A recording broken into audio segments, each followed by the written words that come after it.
कल हमने BA part second में अलाउद्दीन खिलजी का सामान्य परिचय पढ़ा। आज हम अलाउद्दीन खिलजी के बारे में विस्तृत रूप से अध्ययन करेंगे।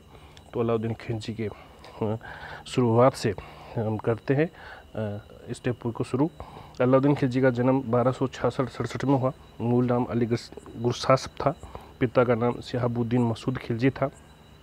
भाई अलमास बेग कुतुबुद्दीन मोहम्मद थे। 1290 ईस्वी में अलाउद्दीन खिलजी अमीर ताजुक बना था।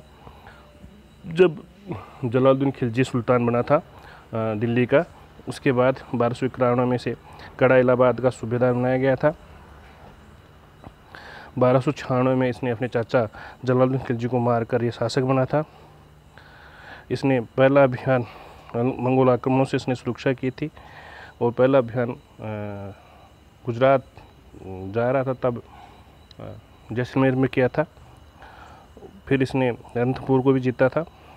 इसने अलाउद्दीन खिलजी ने यामीन उल खिलाफत नासिरी अमीर मुमिनीन द्वितीय सिकंदर सानी खजानुल फतू आदि की उपाधियां धारण की। इसको अलाउद्दीन को खिलजी को विश्व का सुल्तान, पृथ्वी के शासकों का सुल्तान, युग का विजेता, जनता का चरवा जैसा उपाधियां दी गई। 1296 से 1316 तक शासन किया और 1316 में इसकी मृत्यु हुई। इसका समय कुछ विद्रोह भी हुए जिसका इसने दमन किया और प्रशासनिक कार्य भी इसने किया। अलाउद्दीन खिलजी के समय जो आरंभिक जीवन में शासक बनने के बाद जो प्रमुख विद्रोह हुए, आरंभिक जो कठिनाई वो प्रमुख विद्रोह थे वो ये थे कि सुल्तान बनने के बाद अलाउद्दीन खिलजी के समक्ष अनेक कठिनाई थी, जिनमें एक थी जलालुद्दीन खिलजी का वध करने के कारण जनता उससे घृणा करती थी। दूसरी, जलाली सरदार भी अलाउद्दीन से असंतुष्ट थे। तीसरा, जलालुद्दीन सुल्तान के पुत्र जो अभी जीवित था अरकली खां, मुल्तान का प्रांतपति था, वो विद्रोह कर रहा था। जलालुद्दीन के पुत्रों की उपस्थिति में गद्दी पर बैठा और सुरक्षित रखना उसकी बड़ी समस्या थी। और दूसरा, बाहर से मंगोल आक्रमण भी हो रहे थे। पंजाब में खोखरों का विद्रोह जारी था। स्वतंत्र पड़ोसी राज्य गुजरात, चित्तौड़, रणथंभौर, मध्य भारत भी उसको चुनौती दे रहे थे। पूरे भारत में लखनऊ स्वतंत्र हो चुका था। ऐसी परिस्थितियों में उन पर नियंत्रण करना था। अलाउद्दीन खिलजी जलालुद्दीन की हत्या करके शासक बना था। तब जब उसने कड़ा में उसको मार दिया था तो इधर जलालुद्दीन की विधवा मलिक जहाँ ने खाली सिंहासन पर कद्दर खां जो जलालुद्दीन का बेटा था उसको रुकुद्दीन इब्राहिम के नाम से गद्दी पर बिठा दिया था। जब इसका समाचार उसके बड़े बेटे जलालुद्दीन अरकली खां को लगा तो क्रोधित हुआ और वो मुल्तान में रहने का उसने निर्णय लिया। इस समय अलाउद्दीन खिलजी ने धन का आश्रय देकर रुकुद्दीन की सेना को तोड़ लिया और उस रुकुद्दीन को पराजित कर दिया और रुकुद्दीन को मारकर लाल महल में बलबन के वो शासक बन गया। शासक बनते ही अलाउद्दीन ने प्रशासनिक व्यवस्था की ओर ध्यान दिया। उसने प्रशासन में सरकार का गठन किया। उसमें 3 वर्गों को शामिल किया। पहले तो जो दास वंश के अमीर जो कभी उच्च पदों पर थे उनको, दूसरा जलालुद्दीन के अधिकारी जो उससे मिल गए थे, और तीसरा वे अधिकारी जो अलाउद्दीन खिलजी ने नियुक्त किया। ख्वाजा खादिर को उसने वजीर नियुक्त किया। काजी सदरुद्दीन आरिफ को सदर जहां, दीवाना इंसा के पद पर उदमतुल मुल्क को नियुक्त किया। नुसरत खां को दिल्ली का कोतवाल नियुक्त किया। अलाउ मुल्क को कड़ा और अवध क्षेत्र दिया। फिर उसने जलाली परिवार पर आक्रमण किया और उल्गू खां जफर खां को 40,000 की सेना देकर भेजा, जिन्होंने मुल्तान पर अधिकार कर लिया। अरकली खां, कद्दर खां, मलिक अहमद को अंधा कर दिया गया, बाद में मरवा दिया गया। इस प्रकार से जलालुद्दीन फिरोज खिलजी के वंश को समाप्त करके ये शासक बन गया और इसने एक राजतों का सिद्धांत दिया जिसमें 3 बातों पर जोर दिया: शासक की निरंकुशता, धर्म को राजनीति से अलग करना और साम्राज्य का विस्तार करना। उसका राजतों सिद्धांत अलाउद्दीन खिलजी का बलबन के राजतों सिद्धांत से मिलता जुलता ही था। उसने कहा, अलाउद्दीन खिलजी ने कहा था कि शासक न तो ईश्वर की अनुकंपा से होता है, न जनता की इच्छा से, न उलेमा के सहयोग से। वह अपनी बाहुबल से सत्ता पर अधिकार करता है और वह शक्तिशाली है। उसकी सत्ता उसके शक्तिशाली रहने पर ही बनी रहती है। इस प्रकार उसने शासक की निरंकुशता पर जोर दिया, उसको चरम तक पहुंचाया। उसने धर्म को राजनीति से अलग किया। यद्यपि उसने अलाउद्दीन ने यामीन उल खिलाफत खलीफा की नायब की उपाधि धारण की, लेकिन उससे फतवा जारी नहीं किया कभी भी उसने। और उसने कहा कि भाई मेरे मरने के बाद क्या होगा ये मुझे नहीं मालूम, लेकिन मैं तो जो राज्य के लिए अच्छा है वो कार्य करता हूँ। इस प्रकार से उसने काजी मुगिश को कहा था। ऐसा कहते हुए उसको धर्म को राजनीति से अलग किया था। शुरू में उसने नए धर्म स्थापना करने और द्वितीय सिकंदर बनने की कोशिश की थी, लेकिन बाद में अपने काजी अलाउ मुल्क की सलाह पर उसने ये दोनों इच्छाएं छोड़ दी थी। और इसके बाद उसने शासन पर ध्यान दिया। जब उसने शासन पर ध्यान दिया तो उस समय कुछ विद्रोह हुए, जिनमें 4 विद्रोह प्रमुख है। 9 मुसलमानों का, अकत खां का विद्रोह, मंगू खां का विद्रोह, हाजी मौला का। 9 मुसलमान जब 1299 में अलाउद्दीन खिलजी गुजरात जीत कर आ रहा था तो शाही सेना जब लौट रही थी तो जालौर के निकट उल्गू खां नुसरत खां को से जो 9 मुसलमान थे उन्हें 4/5 भाग मांगा और उनने विद्रोह कर दिया। इस विद्रोह में नुसरत का भाई मारा गया। नुसरत खान ने विद्रोह को दबा दिया। कुछ विद्रोही भागकर हमीदेव के पास चले गए, कुछ रायकरण के पास चले गए। विद्रोही की पत्नी और बच्चों को बड़ी क्रूरता से मारा गया, कत्लेआम किया गया 9 मुसलमानों का। दूसरा विद्रोह अकत खां जो अलाउद्दीन के मृतक भाई मोहम्मद का पुत्र था, राज्य का वकीलदार था। उसने कुछ 9 मुसलमानों को साथ लेकर जब वो रणथंभौर अभियान पर जा रहा तो रास्ते में उसने विद्रोह कर दिया और अलाउद्दीन पर आक्रमण कर दिया, लेकिन अलाउद्दीन बच गया। और बाद में अकत खां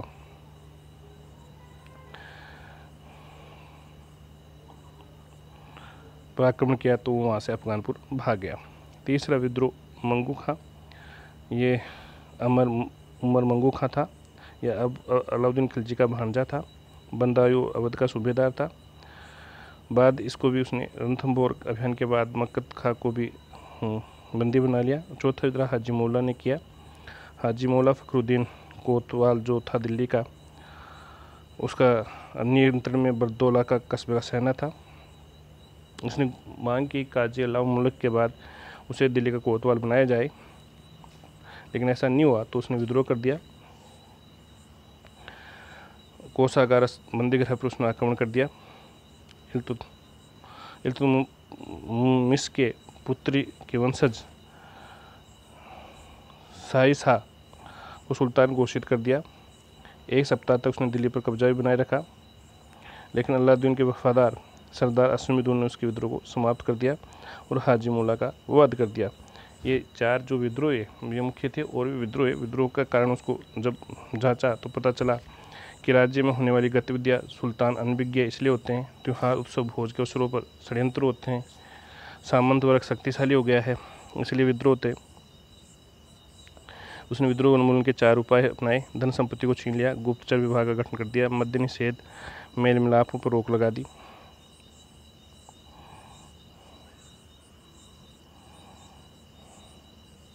शराब पीने पर प्रतिबंध कर दिया। इस तरह से उसने इस पर नियंत्रण किया।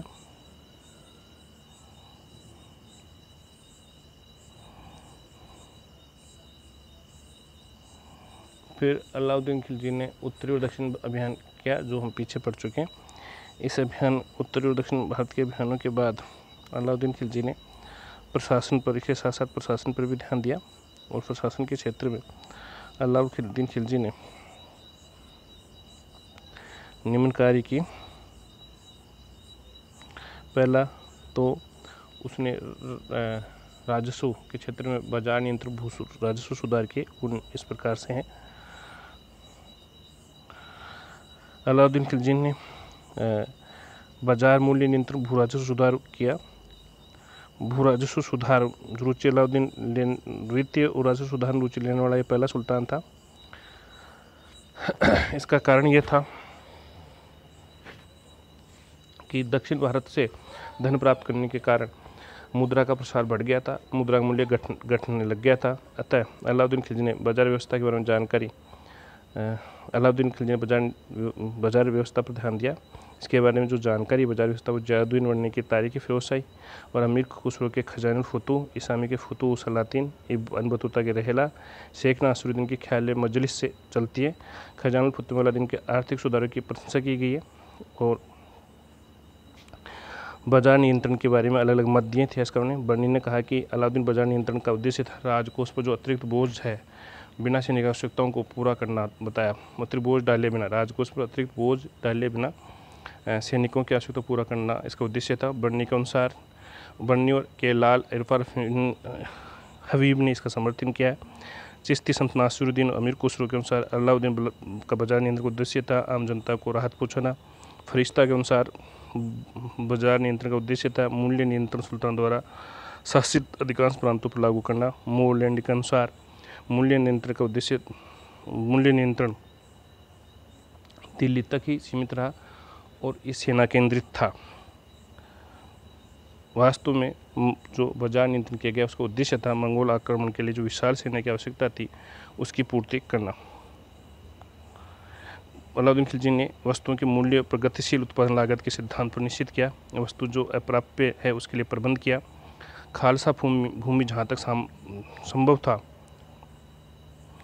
अधीन सामंतों की भूमि से गल्ले के रूप में लगान वसूलना शुरू किया। शासकीय भंडार में अनाज एकत्रित किया। संकट काल में आवश्यकता के अनुसार निम्न दर पर बेचा जाना तय किया। पंजीकृत व्यापारियों के किसानों से गल्ला खरीदने की आज्ञा दी। बाजार नियंत्रण के लिए 4 अधिकारी नियुक्त किए। सहना मंडी, दीवानी रियासत, वरीद मंडी और सराय अदल। सहना मंडी ये मलिक कबूल को नियुक्त किया। ये उल्गू का विश्वास पात्र दक्ष सेवक था। इसकी सहायता के लिए अलाउद्दीन खिलजी ने घुड़सवार और पैदल व्यक्तियों की विशाल टुकड़ी प्रदान की। ये सब व्यापारियों के नियंत्रण रखते थे। बाजार की कीमतों, उतार चढ़ाव और बाजार की सामान्य स्थिति की सूचना सुल्तान को देते थे। व्यापारी कारवाओं को गांव से अनाज इकट्ठा करने के लिए विवश करते थे। व्यापारी को सेना मंडी दफ्तर में पंजीकृत करना जरूरी होता था। बाजार में बिकने वाली वस्तुओं की तालिकाएं पर कड़ी नज़र रखते थे। कपड़ा व्यापारियों को कपड़ा लाने के लिए अग्रिम धन देते थे और निश्चित मूल्य पर कपड़ा बेचने के लिए बाध्य करते थे। सुल्तान के आगे बिना कोई मूल्य में परिवर्तन नहीं कर सकता था। भू राजस्व 50% वसूला जाता था। राशन व्यवस्था की देखते थे जो अकाल के समय लागू की गई थी। इसमें अकाल के समय आधा मन अनाज प्रत्येक घर को दिया जाता था। कानून भंग करने वालों को कठोर दंड दिया जाता था। दीवानी रियासत बाजार की देखभाल करता था। इस पद पर अलाउद्दीन याकूब को नियुक्त किया था। पहला दीवान रियासत था। इसके नियंत्रण में अधीन सहना, बाजार अधीक्षक, वरीद आदि आते थे। इसका मुख्य कार्य था बाजार की देखभाल करना। वरीद मंडी एक गुप्त अधिकारी था। ये बाजार में वस्तु और मूल्य में हो रही फेर की जांच करता था। मुनियान एक छोटा गुप्त अधिकारी था। सराय दाल, जिसका अर्थ न्याय होता है, दंड देने के लिए अलाउद्दीन दिल्ली सराय दाल में मुल्तानियों को नियुक्त किया। कपड़ा व्यापार समिति बाजार था। इसमें कपड़ा व्यापारियों को नियुक्त किया था।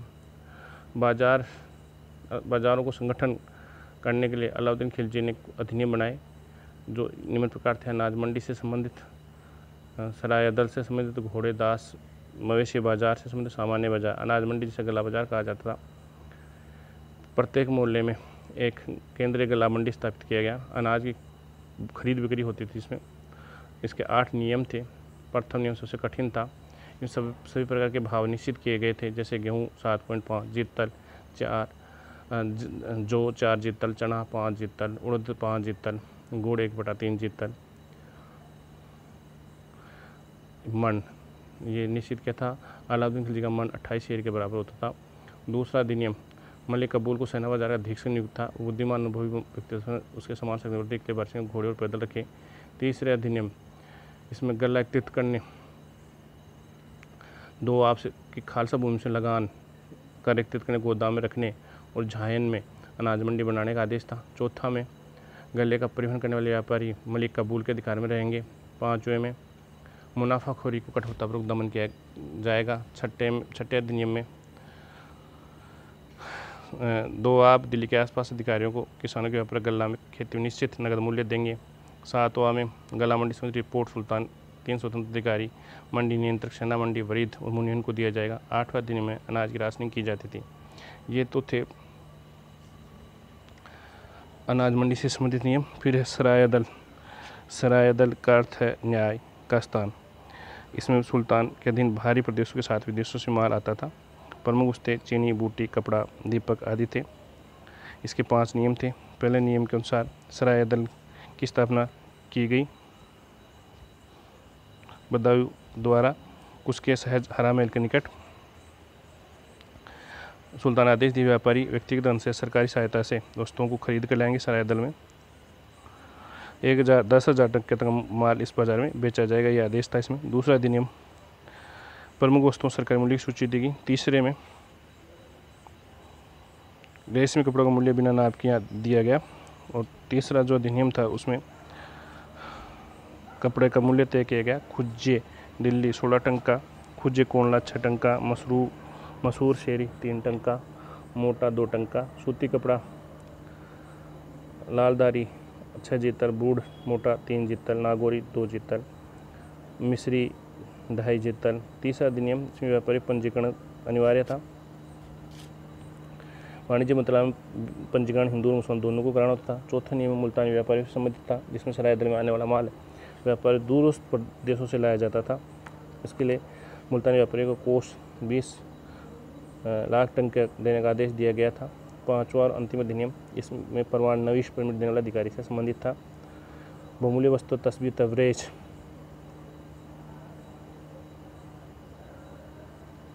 ये आम जनता की आवश्यकता के लिए इसने आम जनता को नहीं बेचे जाते थे। इनका परमिट था, विशिष्ट व्यक्तियों को ही दिए जाते थे। घोड़ेदास बाजार से संबंधित इस किस्म के घोड़ों का मूल्य निर्धारित था। इसमें 4 नियम थे। व्यापारिक पूंजीपतियों का बहिष्कार था। दलालों का कठिन नियंत्रण था। सुल्तान पर जांच करते थे बार बार। प्रथम श्रेणी, द्वितीय श्रेणी, तृतीय श्रेणी के घोड़े इसमें बांटा गया था। घर में काम करने वाले दासी 5 से 12 में, विशेष घोड़े दासी 20 से 30 में, सुंदर युवा दास 20 से 30 में मिलता था। दास भी खरीदे दूध 3-4 टन का, मांस 5-6 टन का था। सामान्य बाजार इसमें मिठाइयाँ, सब्जी, रोटियाँ, कंघी, चप्पल, जूते आदि मिलते थे। इनके दाम निश्चित थे।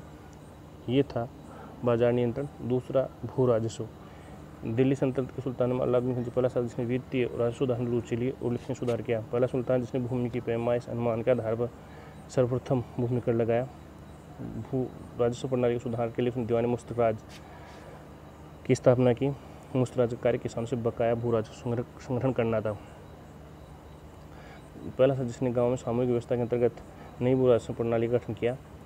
अलाउद्दीन ने सभी भूमि अनुदान को वापस लिया। अमीर वर्ग शासकों से विद्वान धर्मशास्त्रों के पास राज्य को मिलक संपत्ति, इनाम, वक्फ, उपहार, पुरस्कार स्वरूप दी गई। राजस्व वर्दी तोलन 2 आप क्षेत्र की अधिकांश भूमि अधिकृत करके खालसा राज्य की भूमि परिवर्तित कर दिया गया।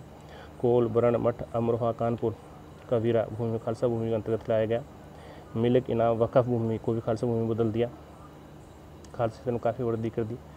अनुदान वापस ले लिए गए। मुकदम जमींदार साधन किसान बलहारों से संबंधित आदेश दिए गए। खोद मुकदम चौधरी को पैतृक आधार पर लगाना अधिकार थे। वो हिंदू थे, वो लगाना वसूलने का अधिकार छीन लिया गया और उनके विशेष अधिकार समाप्त कर दिए गए।